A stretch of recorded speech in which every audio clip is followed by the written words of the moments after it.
In the summer of April 2021, Sam, Luke, Phil, and me, longtime friends bonded by a shared love for adventure, found ourselves drawn to the enigmatic allure of the Whispering Oak Forest.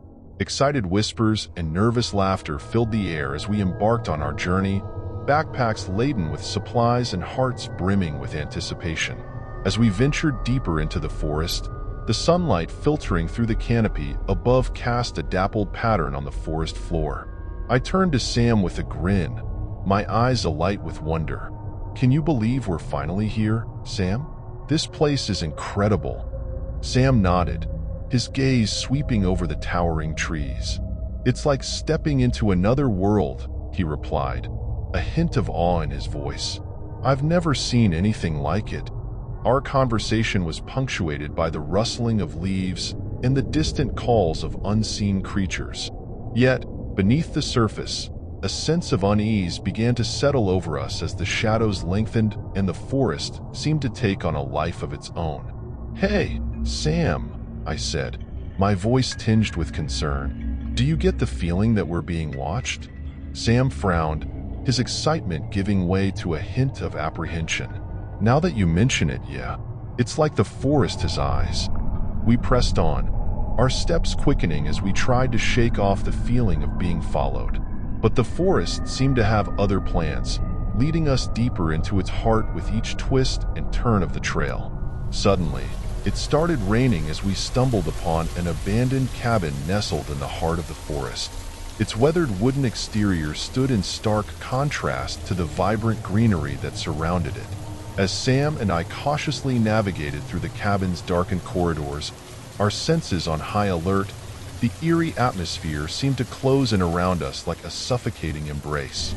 The flickering light of our torches cast long shadows that danced along the walls, adding to the sense of foreboding that hung heavy in the air. As we reached the second floor, our footsteps echoing hollowly on the creaking floorboards, a sense of unease settled over us. The sight of a strange wooden effigy sent a chill down my spine, and I could feel Sam tense beside me, his breath coming in shallow, uneven gasps. With trepidation, we approached the grotesque figure, its twisted form illuminated by the dim glow of our torches. Its presence seemed to loom over us like a malevolent specter, filling the room with an oppressive sense of dread. That night, as we lay side by side on makeshift beds, the nightmares descended upon us like a relentless tide. I could hear Sam's restless murmurs as he tossed and turned, his sleep troubled by unseen horrors that lurked just beyond the edges of consciousness. And when morning finally broke, revealing Sam's strange wounds and Phil's disturbing trance-like state, I knew that our ordeal was far from over. The events of the night had left their mark on us, etching themselves into the fabric of our beings and forever altering the course of our lives. As we prepared to leave the cabin behind, Sam and I exchanged a silent vow to unravel the mysteries that lay hidden within the Whispering Oak Forest, no matter the cost. As the group left the cabin behind, the weight of their recent experiences hung heavy upon them, each step into the depths of the Whispering Oak Forest feeling like a descent into the unknown. Luke's heart pounded in his chest as they climbed the ridge, his eyes scanning the dense foliage for any sign of escape. But as he reached the summit and gazed out over the forest below, his hope was shattered by a chilling sight. A human-like hand wrapped around the trunk of a distant tree, its twisted fingers gnarled and grotesque against the bark. Luke's voice trembled as he tried to convey his discovery to the group, but Sam's skepticism only fueled the flames of their escalating argument. The tension between them reached a boiling point as accusations flew and old wounds were reopened. Luke's hands clenched into fists as he struggled to contain his anger, his resolve wavering in the face of Sam's doubts. Later that night, as nightmares once again plagued his sleep, Luke was jolted awake by the sound of screams tearing through the darkness.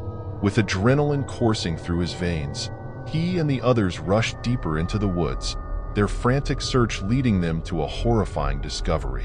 Sam's lifeless body hung impaled on tree branches, a gruesome echo of the gutted deer they had stumbled upon earlier. The group's grief was palpable as they retrieved Sam's belongings, his compass and knife, now their only lifelines in this twisted labyrinth of trees and shadows. Determined to find a way out, Luke ascended the hill once more, his heart pounding in his chest as he surveyed the forest below. Relief flooded through him as he spotted smoke rising from distant campfires, a sign of civilization within reach. But his joy was short-lived as he rejoined Phil, only to find him frozen in fear, his flashlight trained on the darkness. Before Luke could react, Phil was ripped away by an unseen force, his screams echoing through the night air. With terror gripping his heart, Luke urged Phil to run, their footsteps pounding against the forest floor as they fled from the creature that hunted them. As they stumbled upon Phil's lifeless body, impaled on the branches of a tree, their hope dwindled to nothing. But a path of torches led them to a small village nestled within the forest, a beacon of refuge in the darkness.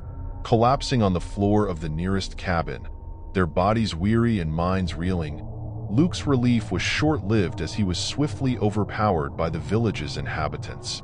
Darkness enveloped him once more as he slipped into unconsciousness, his fate now in the hands of those who called this twisted forest home. As we awaken, disoriented and restrained in the dimly lit basement, dread settles heavy in our stomachs.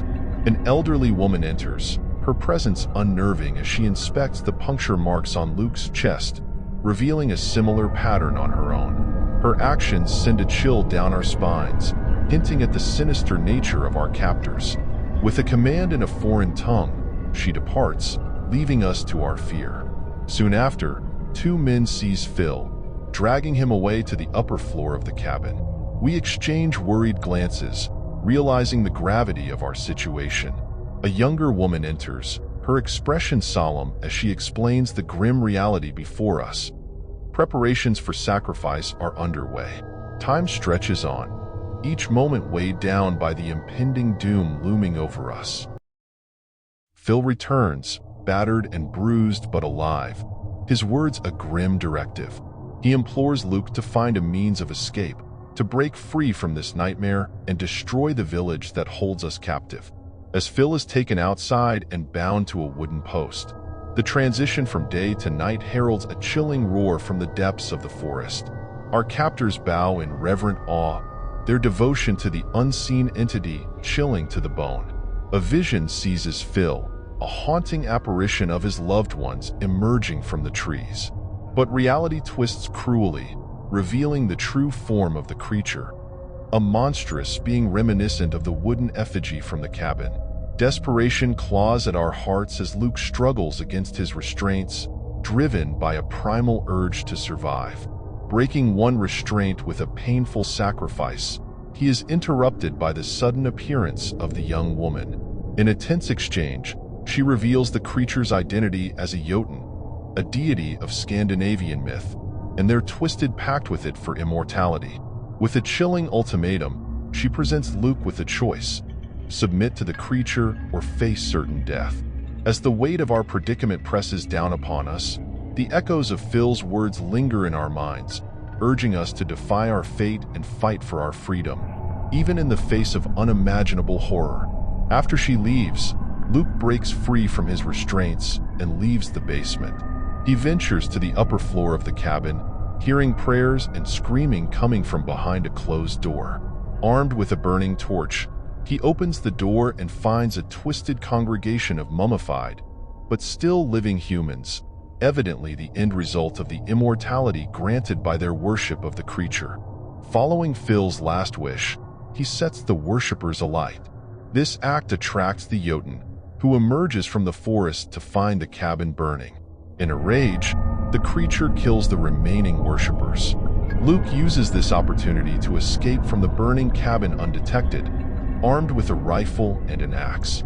Before running into the woods, Luke aims and takes a shot at the creature as it is about to kill a worshipper. The creature pursues him, attempting to cripple his mind by causing hallucinations of his recurring nightmare.